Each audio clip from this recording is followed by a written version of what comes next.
Now it's time for you to ask us whatever is on your mind. So that's kind of a neat feature that we have. And here in Clearwater, Florida, we'll do the best to answer your questions. Let's go to our first one. Jack, what do you say? Let's do it. All right. This one is from Lacey Copeland via My Yes. And Lacey wants to know, do you think Jesus Montero has a legitimate shot at making the team out of spring training? I don't think he should make the team. If he's going to be a backup, he should be playing every day. To what do you say?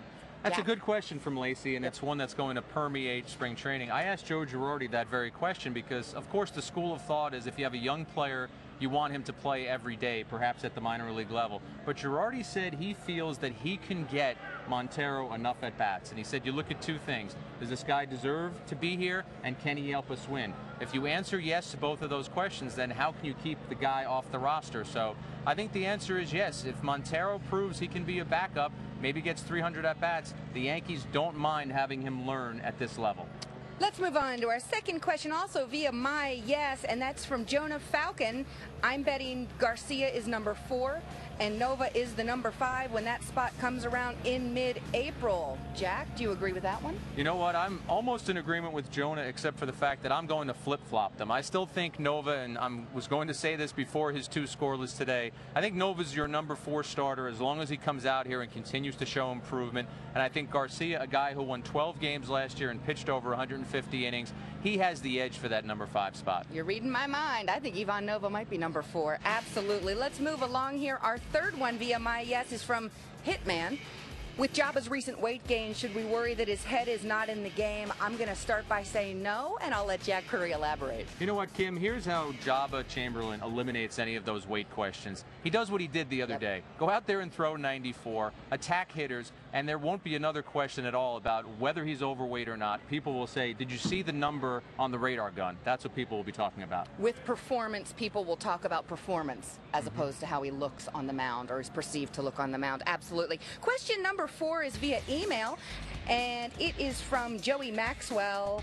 Excuse me, it's from Ralph Borden. Sorry about that, Joey. It's from Ralph Borden. Do you think the press will be talking about CC Sabathia's contract situation all year? If so, do you think it may impact his performance? I'm going to go with maybe and no to the answer to those 2 questions. I think CC will be asked about his contract situation. I don't think it will affect his performance. CC is a pretty focused guy, and I do believe the Yankees think if CC doesn't get injured and doesn't have a very poor season, there is a very good chance that he's going to have to probably opt out of his contract and say to the Yankees, I want an extension. I think the Yankees are already bracing in their mind that that is something that can happen. They don't want to lose CC Sabathia. CC's savvy enough. He can control that question isn't asked every day of his life. That's for sure.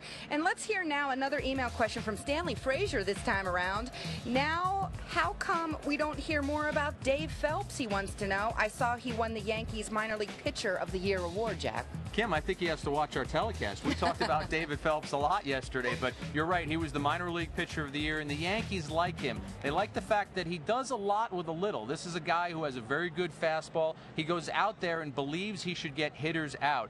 I talked to Phelps after yesterday's performance. He said he thought he was a little too fastball happy. He got the first 2 batters out, and then maybe he got a little hyped up, and he thought that he relied on his fastball too much. But the Yankees believe that Phelps is a guy down the road who could be a middle-of-the-rotation type pitcher. All right, let's move along. This one's from Twitter. We love Twitter at Yes, and it's from @SportsTalk2345, and he wants to know, or she, will Mark Prior be a major factor for the Yankees in 2011? I don't know about major factor, Kim. He's trying to come back from a whole host of injuries. If Mark Prior were able to make it back to the major league level with the Yankees this year, it would be a tremendous story. But to think that he will be a major factor for 2011, I'm going to say that I don't believe that that will happen. I think it's a long shot. Let's hear now, Jack, from a fan who was here today at Bright House Field, and he was dying to ask a question. I'm Rick Walunas from Hudson, Florida, and I'd like to know, what will Andrew Jones' role be on the team this year? Thank you for the question. We should talk about Andrew Jones. What do you, 4th outfielder, don't you think? I think Andrew Jones is the 4th outfielder. I think the Yankees are confident that they'd rather play him in the corners. I don't think they want to have to put him in center field too much. This is a guy, 10 Gold Glove awards. We know he's not that center fielder anymore, but the Yankees still have a lot of confidence that he can hit, especially against lefty pitching. And you're right, Kim, 4th outfielder, and it's a pretty good 4th outfielder. Yeah, and the Yankees have 2 center fielders anyway, so they're covered there.